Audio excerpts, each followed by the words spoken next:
Hello வணக்கம், இது உங்கள் சிவி ஜோன். சொல்லாமல் எப்படி இருக்கீங்க? இப்போ பார்த்தீங்கன்னா லைவில் ஒரு சம்பவம். அதாவது நம்ம கனி வந்துட்டு இங்கே வந்து சொல்லி ஃபீல் பண்ணிகிட்ருக்காங்க. என்ன சொல்லி ஃபீல் பண்ணிகிட்ருக்காங்கன்னா, போன சீசனில் சம்மந்தி செய்கிறதுக்கு மிக்சி கொடுத்தாங்க, அது கொடுத்தாங்க, இது கொடுத்தாங்க, மாவு இருந்துச்சு, அதுக்கப்புறம் சாக்லேட் இருந்துச்சு, அது இதெல்லாம் இருந்துச்சு. ஆனால் நம்மளுக்கு எதுவுமே கொடுக்க மாட்டாங்களே சே அப்படின்னு சொல்லிட்டு ஃபீல் பண்ணிகிட்ருக்காங்க. அப்போ இதெல்லாம் நான் பார்த்தேன் பிக் பாஸ்ன்னு சொல்லும்போது நம்ம திவாகரும் வந்துட்டு ஆமாம் நானும் பார்த்தேன் அப்படின்போது இவர் கேட்குறாரு, எஃப்ஜே ஓ நீ தான் போன சீசன் பார்க்கவே இல்லை, இது வரைக்கும் பிக் பாஸை பார்க்கலன்னு தானே சொன்னேன், அப்புறம் இதை மட்டும் எப்படி நீ பார்த்த அப்படின்னு கேட்குறாரு. அப்போ அந்த சவுண்டு வந்து பிக் பாஸ்க்கு ஒழுங்காக கேட்கல, நம்மளுக்கும் ஒழுங்காக கேட்கல. உடனே பிக் பாஸ் வந்துட்டு எஃப்ஜே உங்கள் மைக்கை ஒழுங்காக மாட்டுங்கன்னு சொன்னார். உடனே ஒரு தலை அப்படியே தான் பொசிஷனில் இருக்க கை தூக்கிட்டாரு. தலை அப்படியே தான் பொசிஷனில் இருக்க, வந்து பாரு, இங்கே வந்து பாரு அப்படின்றது. யோ என்ன இப்படி பேசுகிறீங்க?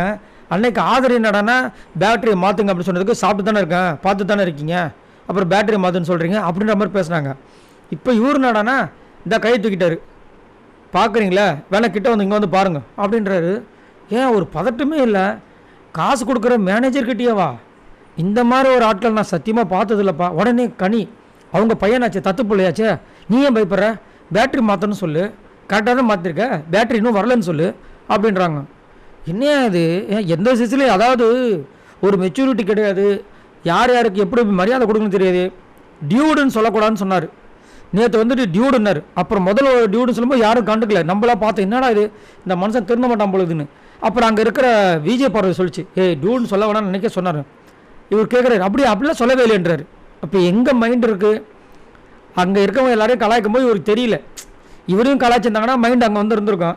விஜேஎஸ் விட்டதுனால பாருங்கள் எப்போ சொன்னார்னு கேட்குறாரு. அதுக்கப்புறம் என்ன பண்ணார், அவர்கிட்ட கேட்குறாரு, நான் உங்களை டியூட் சொல்லக்கூடாதா அப்படின்னு. யாராவது சொல்லுவாங்க, அது சொல்லக்கூடாதுன்னு சொல்லிட்டு தான் விஜய் சேதுபதி கிட்ட சொல்லி அவர் வந்து அங்கே சொல்லிட்டாரு. என்னத்தான் சொல்ல, ஒன்றும் சொல்கிறதுக்கு இல்லை. சரி நீங்கள் உங்களோட கருத்து சொல்லுங்கள். இந்த எஃப்ஜே இந்த மாதிரி திமிர்த்தனம் பண்ணாலும் இன்னுமே வந்துட்டு அவர் வச்சிட்ருக்காங்க, எதுவும் கேட்க மாட்டாங்களே, இதை பற்றி என்ன நினைக்கிறீங்க? மறக்காம கமெண்ட்ஸ் பண்ணுங்கள். பாய் நண்பர்களே.